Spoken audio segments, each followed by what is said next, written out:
And Tia Tia says, female 19, Kuwait. Ahlan wa sahlan. My extent of Arabic. And Tia Tia says, Mehran, can you please talk about panic attacks? I got one last week and one last year. But the one from last week kept me trapped and always in fear of getting another one. I'm so scared since I can't control it. When it comes to my heart, when it comes to my heart fast rates, what? I guess we say you want to say when it comes, your heart beats faster. Well, that's your mechanism of fight and flight. And that's what we are designed to do. Your heart pounds faster. Of course, you always check any concern that you have with your physician. I'm not a physician. We're just talking about what my knowledge is or my experience is. But you can consult with your physicians to get the answers that he would or she would offer.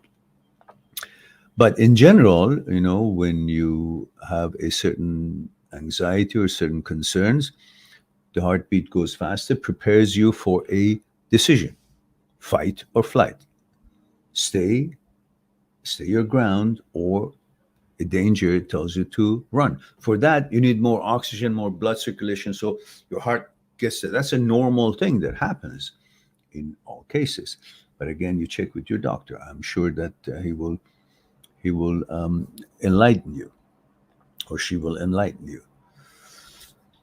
And anxiety, usually when it happens, it's a mental thing when you are comparing what it was to what it is, or what it could be.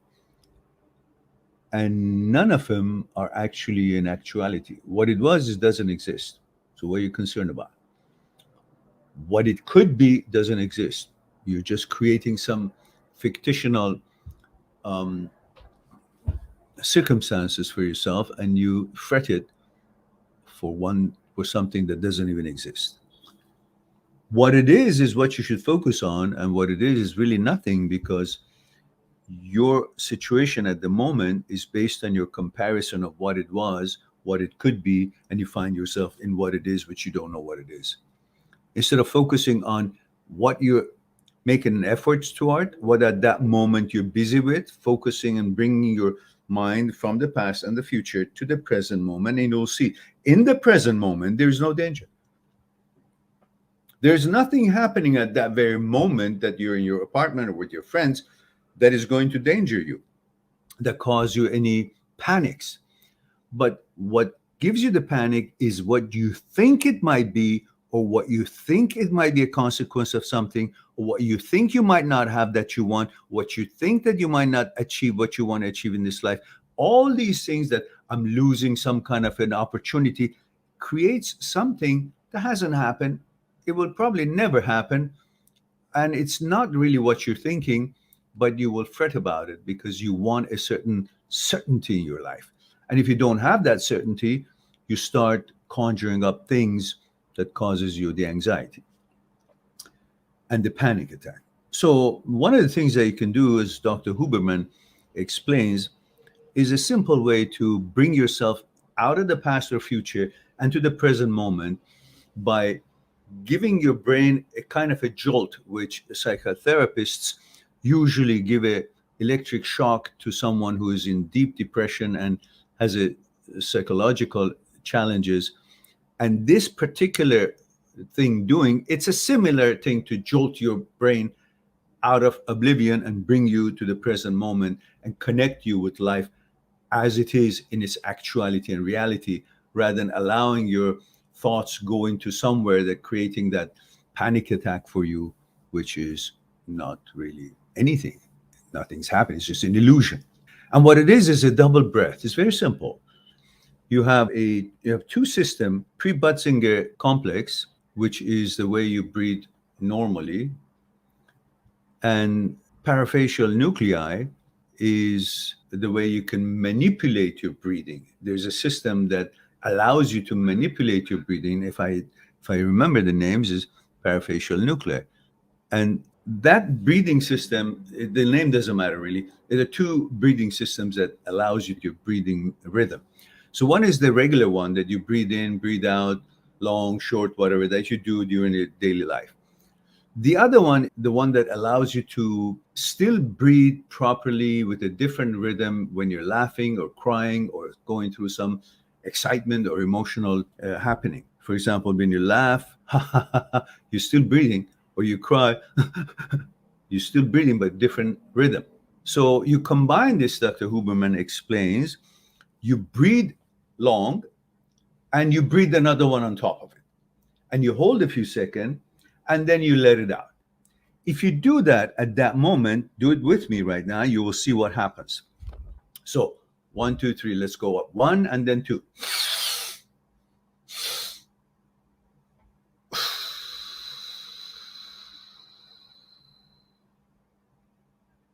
And then breathe normally.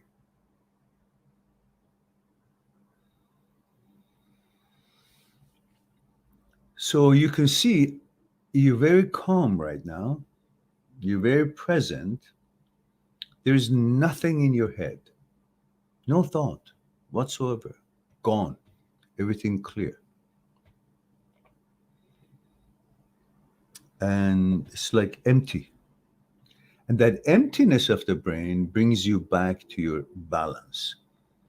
That there is nothing wrong, no panic, no nothing, because you're here and you come to understand everything is okay and I'm here, no danger. The reality is here. It takes you out of your brain and puts you right where the reality and actuality is. And you can do that 2 or 3 or 4 times in a row, and you can enjoy that relaxation and come back. And what I did when I had a panic attack once, I simply focused with full attention to my breathing. I followed my breath. I felt it coming in through my nose, going into my lungs, and coming out. I stayed with it. I followed it. It was my companion. I accompanied it. The breath coming in, my mind and thoughts was with it, and see it going in and then see it coming out. And hearing the sound of it and be with it. So I was focused on what's happening. Air coming in, I see it, I feel it. Extending, exhaling it, I see it, I feel it coming out. I followed my breath and brought my mind from wherever it was that caused me the panic attack back right into the moment that I could find safety. There was nothing wrong. So try these, and if there is anything more, then you can consult your physician. But these are some things that we all human beings go through. Subscribe on my channel, visit my channel, and go through the videos that you might be interested in. Mind@seekstruth.com is making it one step away to talk to me one-on-one on Skype and discuss what's concerning you. I'll talk to you soon.